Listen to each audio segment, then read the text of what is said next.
Hi everybody, I'm Michael. I'm a landscape architect and environmentalist, and today we're going to be talking about the Hoya Viola. This beauty. Look at her, she's crazy. So, you ready to dig in? Let's grow.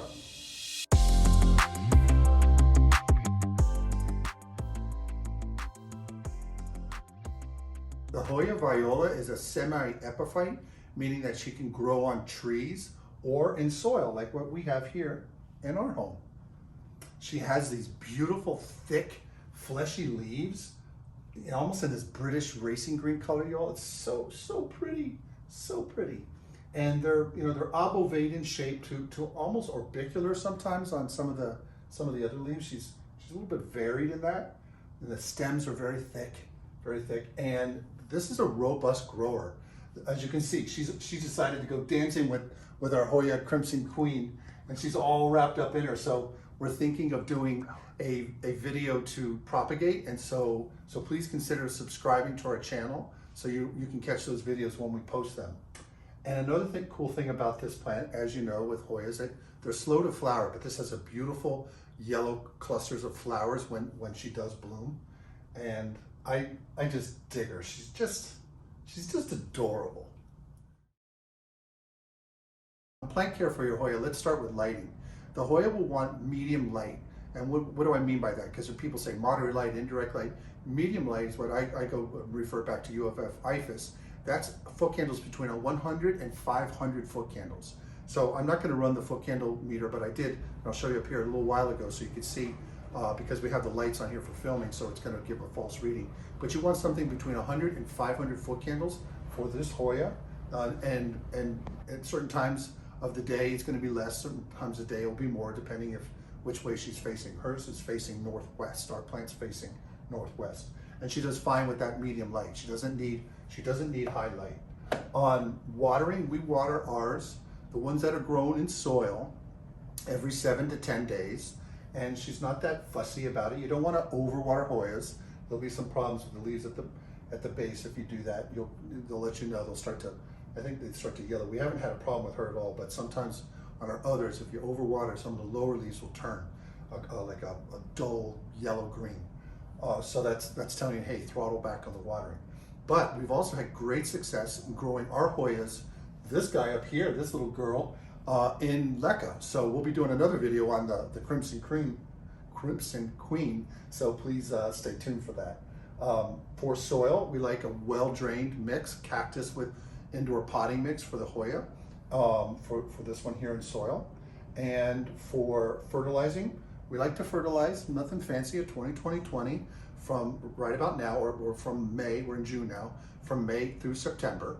And she does fine in normal AC, which is lower humidity. Hoyas tend to want a little bit higher humidity, a little bit warmer temps. I like it cold in our apartment, and she's doing fine in the mid 70s to low 70s. She does fine. No problem with that. We've had no problem with drafts either. So this is a pretty resilient plant. It's not readily available all the time, so we're very fortunate we have this one here that we got probably just over a year ago, and she's done phenomenal.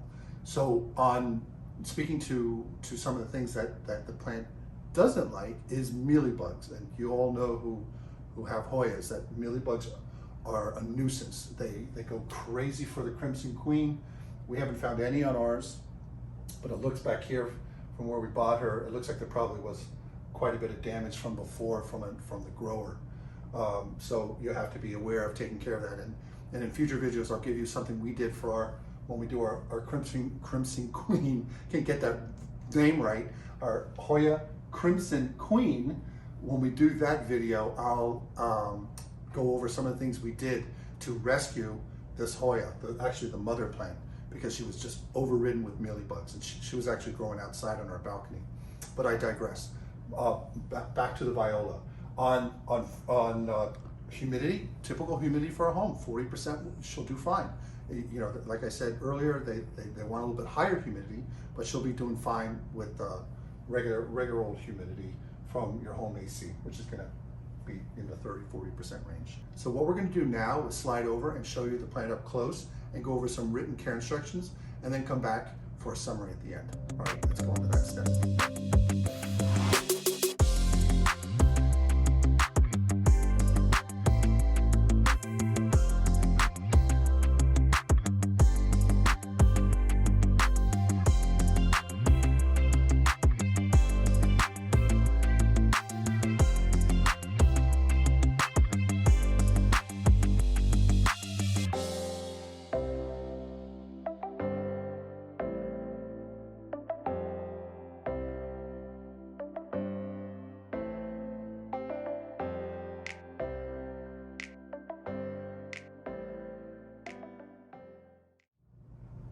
Oh, well, we want to thank you for joining us. Look at this, is just bananas.